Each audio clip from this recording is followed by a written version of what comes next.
Better বউ ইসুফ আলী মন্ডল। আচ্ছা ঠিকানা ইসলামপুর গড়ের ভিটে। আমার বউ অসুস্থ। ধরা পড়েছে অনেকদিন, এই টাকার অভাবে আমি চিকিৎসা করি নাই। এখন মনে করেন যে যখন বেশি হয়ে গেছে, এখন যা আছে বেশি কিনে খরচ করা করেছে বর্তমানে। কোথায় কোথায় নিয়েছেন? নিয়েছি পাবনা, ঢাকা মেডিকেলে, কাগজপাতি সবই আছে। মনে হয় যে পুঁজি ছিল 3.5 লাখ, 3.5 লাখ আমার খরচ হয়ে গেছে। এই একটা ছেলে আমি সব আপনার আমি কৃষকের কাজ করি, সবই আমার উপর নির্ভর। আসসালামু আলাইকুম। বিষয়টা কি, ধরুন আমার বাড়ির কাছে 4-5টা ছাগল ফল। ধরুন পরির দেখা বাপের সম্পত্তি নেই, খুব কষ্টে দিন বেঁচেছে। ঠিক বলেছেন, এই কামে যায় আসে, সদয় নিয়ে আসে, চাল নেই, কিছু নেই, খুব আমরা দেখি খুব কষ্টে। তিনি ওষুধ নিয়ে টাকার বিনিময়ে চিকিৎসা ফল নাই, তো অল্প অল্প ওই টাকা দিয়ে ওষুধ নিয়ে এসে দাবাত হয়ে মানে কেমনি বেশি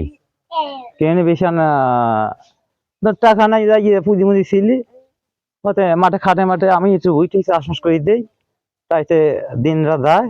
টাকাটা ধরেন 3.5 লাখ তো শেষ হয়ে গেছে।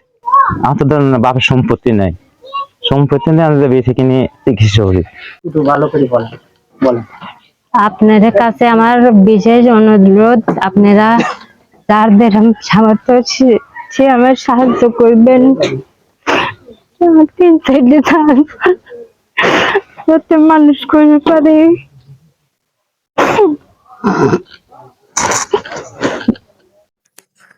মানুষ মানুষের জন্য, জীবন জীবনের জন্য। তাই আসুন আমরা এই ক্যান্সার রোগীর পাশে দাঁড়াই, যতটুকু সাহায্য সহযোগিতা করতে পারি। উপরের স্ক্রিনে এই রোগীর পার্সোনাল বিকাশ নাম্বার দেয়া আছে। আপনারা যে যতটুকু পারেন রোগীর সাহায্যে পাশে দাঁড়ান। আপনার একটু সাহায্যের কারণে তার অনেক বড় উপকারে আসতে পারে। তাই আমার যারা ভালোবাসার মানুষ রয়েছেন, আপনারা যতটুকু পারেন সাহায্যের হাত বাড়িয়ে দেন। তো আপনাদের কাছে এই আমার বলার ছিল।